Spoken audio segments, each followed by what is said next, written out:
결국에는 결론도 못 내리는 사법부다.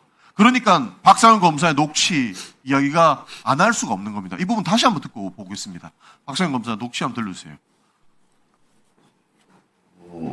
두 가지가 더 될 거거든요. 하나는 뭐 제3자 뇌물이든 직접 뇌물이든 어쨌든 그 외환거래법 위반의 것들이 그대로 제3자 뇌물로 되되 그거는 공범을 이재명이랑 같이 갈 거고, 동시에 그 직권남용, 묘목이랑 밀가루 부분, 뭐 그거는 막 그렇게 중요한 건 아닌데 어쨌든 그것도 이재명 씨랑 공범으로 갈 거고, 그렇게 기소가 되면 결국에는 재판이 절대 신진우 재판장이 선고할 수가 없는 사이즈가 되거든요.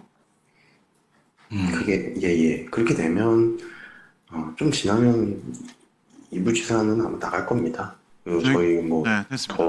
그러니까 저희가 정치검찰에 의한 사법농단이다라고 규정할 수밖에 없는 게, 판결은 재판장이 해야 되고 판사의 고유 권한인데 기소하는 검사가 재판장이 선고 못할 사이즈 운운하고, 이 정도 되면 부지사는 시간 다 돼서 구속해. 입니다.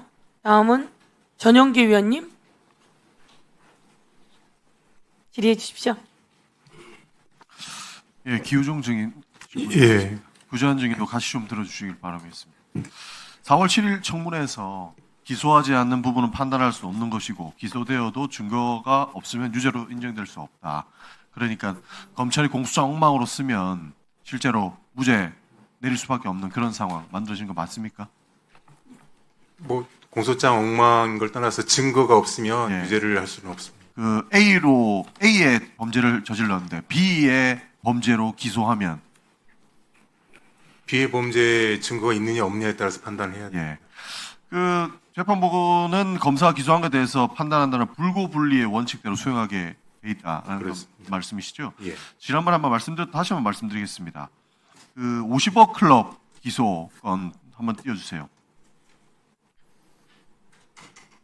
결국에 검찰이 추가 기소를 해서 곽상도의 50억 클럽이 무죄가 나온 이후에 추가 기소를 통해서 공소 기각 판결을 받습니다. 여기에 판사가 이 공소 쌓기는 한꺼번에 다뤄지는 게 맞는데 추가 기소해서 이 부분은 공소권 남용에 해당한다라고 해서 공소 기각 판결을 한 겁니다. 다음을 보겠습니다. 그 다음에 유동규 정민영의 판결문을 보면 재판부는 공소장 변경을 검토했는데 검찰이 공소장 변경을 거부합니다. 이게 홍순진 검사가 우리는 이게 맞다라고 해서 공소장 그 변경을 거부하는 거죠. 결국에는 유동규 정민용 씨 무죄가 나옵니다.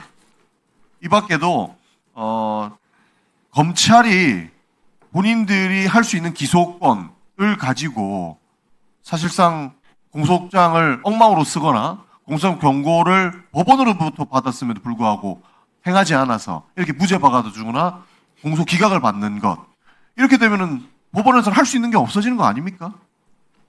법원은 기소된 사실과 그에 부합하는 증거를 가지고 판단합니다. 그러니까 지금 이 우리 국정조사 하고 있는 거는 검찰의 조작 기소를 논하고 있는 것 아닙니까? 이 검찰의 조작 기소는 결국에 정치 검찰들이 본인에게 유리한 것만 취사 선택해서 봐주고 싶은 사람은 공소 기각 판결까지 받아주는 것. 이거는 결국 사법부가 아무것도 할 수 없고 검찰이 하는 말만 믿어야 되는 그런 상황을 이용해서 사법을 농단하고 있는 것 아니냐 하는 의문이 드는 겁니다. 이게 어떻습니까? 그에 대해서는 제 의견을 드리기 적절치 않은 것 같습니다. 기본적으로 검찰이 지금 여러 가지 사건들을 가지고 있잖아요. 지금 대장동 사건만 보더라도 유동규의 11억 8천만 원은 검사가 경기 남부청에 영장 청구에도 영장을 기각합니다. 그리고 정재창 30억 공갈 사건, 이것도 지금 이기 수사팀에서 막아서 법원은 판단도 못하는 거 아닙니까? 그러니까 검찰이 의도적으로 봐주고 싶은 사람, 그리고 반드시 잡아야 되는 사람 나눠서 기소권을 활용하게 되면 법원은 아무것도 못하고 그냥 당하는 꼴밖에 안 되는 거예요. 그래서 저는 이거는 정치검찰에 의한 사법농단이다라고 생각을 합니다. 법원 입장은 어떻습니까? 뭐 그에 대해서 평가할 입장에 있지 않습니다. 그러니까 소추 재량권의 현저한 일탈이라고 규정을 해도 결국에는 결론도 못 내리는 사법부다. 그러니까 박상현 검사의 녹취 이야기가 안 할 수가 없는 겁니다. 이 부분 다시 한번 듣고 보겠습니다. 박상현 검사 녹취 한번 들려주세요. 두 가지가 더 될 거거든요. 하나는 뭐 제3자 뇌물이든 직접 뇌물이든 어쨌든 그 외환거래법 위반의 것들이 그대로 제3자 뇌물로 되되 그거는 공범을 이재명이랑 같이 갈 거고 동시에 그 직권남용, 묘목이랑 밀가루 부분 뭐 그거는 막 그렇게 중요한 건 아닌데 어쨌든 그것도 이재명 씨랑 공범으로 갈 거고 그렇게 기소가 되면 결국에는 재판이 절대 신진우 재판장이 선고할 수가 없는 사이즈가 되거든요. 그게 예. 그렇게 되면 좀 지나면 이부 지사는 아마 나갈 겁니다. 그리고 저희 뭐 네, 됐습니다. 뭐 그러니까 저희가 정치 검찰에 의한 사법농단이다라고 규정할 수밖에 없는 게 판결은 재판장이 해야 되고 판사의 고유 권한인데 기소하는 검사가 재판장이 선고 못할 사이즈 운운하고 이 정도 되면 부지사는 시간 다 돼서 구속기간 만료로 나갈 거다 이런 얘기를 하고 있어요. 그러면서 다른 재판도 있는데 이건 거의 종범이다라고 하면서 판결을 가지고 논다라는 이야기입니다. 어떻습니까? 제가 지난번에도 그 두 가지 부분, 그 재판장이 선고할 수 있는 사이즈냐 아니냐는 부분과 보석 여부, 법원의 판단 영역인 부분에 관해서는 부적절하다고 말씀드렸습니다. 그러니까 지금 사법부의 독립 얘기하고 우리가 사법부를 사실상 모두가 신뢰하고 있는 기관 아닙니까? 근데 검사가 장난치면 이 사법부의 판단도 아무 쓸데기가 없어진다는 얘기랑 같습니다. 제가 봤을 때. 그러니까 검찰이 지금 이런 얘기를 아무런 거리낌 없이 하는 건 아니겠습니까? 그러니까 사법부 위에 군림하면서 스스로 이 공소권을 남용하고 있다라고 보이는 것이고 그렇기 때문에 정치 검찰의 사법농단이다라고 평가하는 입장이 어떻습니까? 뭐 그런 입장으로서 제가 평가할 입장이 아닙니다. 부전쟁이는 어떻게 보십니까? 이렇게 검찰이 마구잡이로 공소권을 가지고 남용해도 되는 겁니까? 말씀해 주신 부분들을 포함해서 이번 국정조사 기간 동안 제기됐던 여러 의혹들에 대해서 수원이나 중앙지검이나 그 재판에 실제 관여하고 있는 검사들에게 그런 그 문제점들이 법정에서 충분히 다뤄질 수 있도록 하라는 별도의 제가 이야기를 별도로 했습니다. 그래서 그런 부분들 한번 좀 지켜봐 주시면 좋겠습니다. 저는 사법부가 되게 모욕을 느껴야 됩니다. 굉장히 모욕적이라고 생각합니다. 어떻게 검사가 본인의 공소권을 가지고 재판부가 판결할 사이즈 운운하고 있고 판사들의 눈과 귀를 가리고 본인들이 모든 걸 다 할 수 있을 것처럼 그렇게 얘기할 수가 있는 거예요.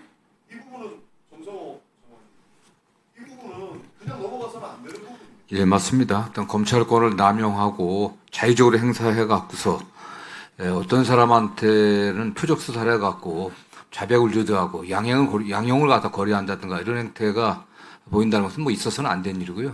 이러한 표적 수사 또는 특정인에 대해서는 오히려 증거를 왜곡 조작하면서 봐주게 하려고 하는 행태는 용납돼서는 안 된다고 보고 있습니다. 저희 매우 엄중한 사안을 보고 있고 대검 뭐 차장께서도 말씀하신 것처럼 저희들이 일선 지금 공소 과정에서도 이런 점 잘 살펴보고 추후에 일단 전반적으로 좀 점검을 해야 되겠다는 필요성을 느끼고 있습니다. 네, 수고하셨습니다. 예. 박상용 검사가 왜 이렇게 무리를 했을까요?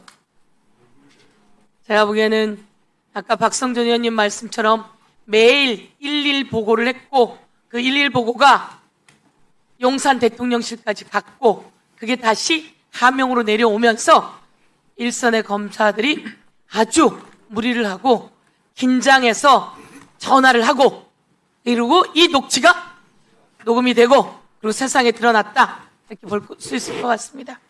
예, 다음은 우리